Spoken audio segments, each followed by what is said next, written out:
गर्मी में हमारे यहाँ कब्जा परिवर्तन किया गया है। कब्जा परिवर्तन में हमारे 10-15 सेक्टर हमारे ऐसे हैं जो विवादित हो गए, नहीं नापा गया है किसी कारण से। वो लोग कहे कि इसको ठंडी में नापा जाएगा। अब ठंडी में भी नहीं नापा गया, बारिश कहीं फसल धान कट रहा है, कहीं गेहूँ बुआई हो रही है, ठंडी में नहीं नापे। गर्मी तब कह रहे हैं गर्मी तक नापेंगे, लेकिन इसी समय 10-15 दिन में लोग बंदोबस्त की तैयारी धारा 52 का प्रकाशन करने वाले हैं, बस्ता जमा करने वाले हैं।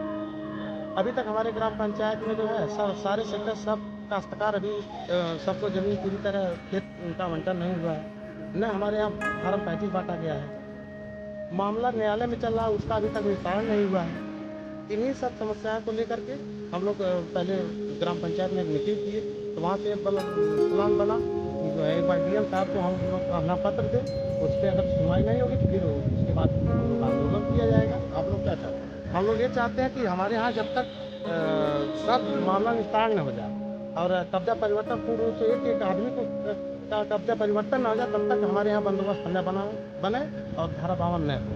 डीएम साहब ने अच्छा उनका जो है रिस्पॉन्स रहा, आश्वासन दिए हैं कि जो है बात भी अधिकारी से विभागीय अधिकारी से किए हैं कि अपना पत्र को दिखवा करके और जब तक मामले को निस्तारित न किया जाए तब तक जो है कोई कार्रवाई आगे नहीं बढ़े। कौन सा गाँव है? ग्राम पंचायत काशी जनपद। मैं कहाँ से आया है, क्या मामला है? मेरा नाम अनूप यादव है, मेरा गाँव सुरक्षित। जहाँ चकबंदी चल रही है, विगत कई वर्षों से चकबंदी चल रही है, जैसा कि मामला है पैमाइश से लेकर के कब्जा परिवर्तन तक कई अनियमितता पाई गई है। जैसे किसी तरह चक अधूरा छोड़ दिया गया, कई सेक्टर ऐसे हैं जिसमें जंजीर ही नहीं गिरी है लेकिन कागज में इन्होंने कब्जा परिवर्तन कर दिया। और वहाँ पर किसान, जो गरीब किसान है, जो दंगटा नहीं आ सकता है, खलीला बन नहीं आ सकता, ऐसे गरीब मजदूर गरीब किसान सारे लोग परेशान हैं। और वहाँ पे मुकदमा करके किसी दिन सीओ नहीं बैठते हैं, किसी दिन पेशकार नहीं आते हैं, तारीख पे तारीख दी जा रही, जैसे कि कोई सिविल का सीन चल रहा हो। आप बताइए किसान गरीब मजदूर कहाँ जाएगा? हर एक वर्ग, हर एक जात के लोग उस गांव में रहते हैं, सारे लोग परेशान हैं।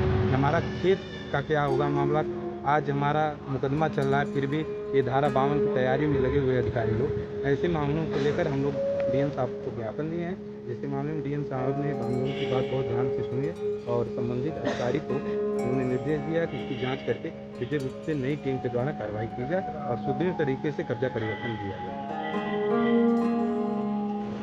मेरा नाम मनोज उपाध्याय। कहाँ से आए हैं, क्या मामला?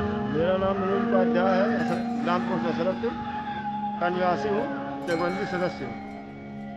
क्या मामला ये है सर कि हमारे यहाँ ना ही तो पैमाइश हुई और ना ही सही ढंग से सीमांकन हुआ। सीमांकन को न होने के कारण चक किसी का पूरा नहीं हो सका और चक न पूरा होने के कारण विवाद बढ़ता गया। विवाद बढ़ने के कारण पैमाइश नहीं की गई। पैमाइश ना होने के बावजूद ये लोग पहले ठंडी में बोले कि फिर से पैमाइश की जाएगी। जब सीमांकन हुआ ही नहीं है जमीन का, तो ये पैमाइश कैसे कर सकते हैं? इसलिए वहाँ मामला बढ़ता थे, ये लोग धारा 52 का प्रकाशन करने के पे उतारू हो गए। और जबकि ना फार्म 35 बटा हुआ है, ना किसी काश्तकार को ज़मीन दी गई है और ना ही मिली हुई। और जहाँ पे मालियत नहीं लगानी चाहिए वहाँ पे मालियत लगा दिए हैं। झगड़ा फसाद ये लोग करवाने के मूड में पहले से ही थे। और आज दोषी किसे मानते हैं? अधिकारी को, चकबंदी अधिकारी दोषी हैं। और हमारे यहाँ जो है जो लोग मुकदमा देखने आते हैं, कभी अधिकारी बैठते नहीं हैं। महीने में 10 तारीख पड़ती है तो 1 तारीख को बैठते भी हैं तो सुनवाई नहीं होती। सुनवाई हो भी जाती है तो निस्तारण नहीं होता है। आदेश मिलने के 3-3 महीने तक फाइल को ऐसे रखे रहते हैं। किस टाइम आदेश कर देते हैं काश्तकार को पता ही नहीं लगता है कि क्या आदेश हुआ हमारे फाइल में। आप लोग क्या चाहते हैं? हम लोग चाहते हैं साहब कि हमारे यहाँ सुदृढ़ तरीके से सभी किसानों को संतुष्ट करके धारा 52 की प्रकाशन किया जाए। डीएम साहब से मिले, क्या आश्वासन? डीएम साहब से मिले, संतोषजनक आश्वासन मिला और डीएम साहब ने विभागीय अधिकारी को अवगत कराया है कि मामले को उच्च अधिकारी द्वारा निगरानी करके मामले को निस्तारण किया जाए।